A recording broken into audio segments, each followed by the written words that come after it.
ছাত্র জনতার গণ অভ্যুত্থান দিবস হিসেবে এখন থেকে ৫ অগস্ট সরকারি ছুটি পালন করা হবে।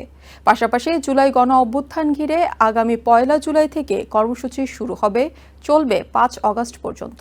বৃহস্পতিবার ফরেন সার্ভিস একাডেমিতে এক সংবাদ সম্মেলনে এসব তথ্য জানিয়েছেন সংস্কৃতি বিষয়ক উপদেষ্টা মোস্তফা সরোয়ার ফারুকী। এদিকে ঢাকা মেডিকেল কলেজ হাসপাতালে ফকিরাপুলে মাদক কারবারিদের ছোড়া গুলিতে আহত ২ পুলিশ সদস্যদের খোঁজ নিতে গিয়ে স্বরাষ্ট্র উপদেষ্টা জাহাঙ্গীর আলম চৌধুরী বলেন, পুলিশ জীবন বাজি রেখে কাজ করছে, অপরাধীরা সুযোগ নিতে পারছে না।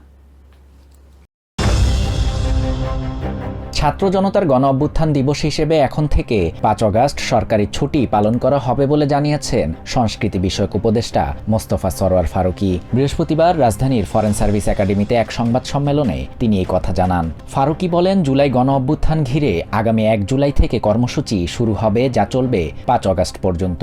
১৪ জুলাই থেকে মূল আয়োজন চলবে। আন্দোলনে যেভাবে দেশ ঐক্যবদ্ধ হয়েছিল সেভাবে কর্মসূচি করা হবে। তিনি আরও বলেন, রাষ্ট্রীয় মালিকানাধীন রেডিও বাংলাদেশ বেতার ও বিটিভিকে স্বায়ত্তশাসিত করার কাজ চলছে।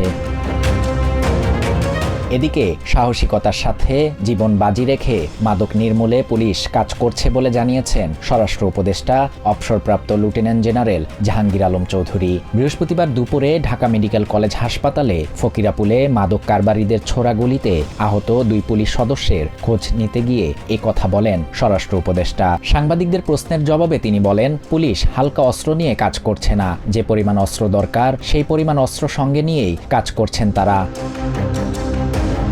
যেভাবে রাজধানীর দক্ষিণ সিটিতে নাগরিক সেবা বাধাগ্রস্ত করা হচ্ছে, এতে আর চুপ থাকার পরিস্থিতি নেই বলে জানিয়েছেন স্থানীয় সরকার উপদেষ্টা আসিফ মাহমুদ। ৪৪টি উপজেলায় আধুনিক পাবলিক লাইব্রেরি নির্মাণ কাজের ভিত্তিপ্রস্তর অনলাইনে উদ্বোধন শেষে সচিবালয়ে তিনি কথা বলেন। ইশরাক হোসেনকে শপথ পড়ানো নিয়ে সংকটের জেরে দীর্ঘদিন ধরে দক্ষিণ সিটি কর্পোরেশনের কার্যক্রম স্থবির আছে জানিয়ে উপদেষ্টা বলেন, দক্ষিণ সিটিতে ডেঙ্গু প্রতিরোধ সহ নাগরিক সেবা নিয়ে সমস্যা হচ্ছে। উপদেষ্টা জানান, এরপরও মন্ত্রণালয় নাগরিক সেবা দিতে চেষ্টা অব্যাহত রেখেছে।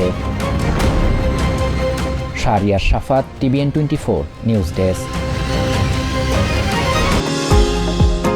নিউ ইয়র্ক থেকে সম্প্রচারিত TVN24 টেলিভিশন বিশ্বজুড়ে বাঙালির কণ্ঠস্বর।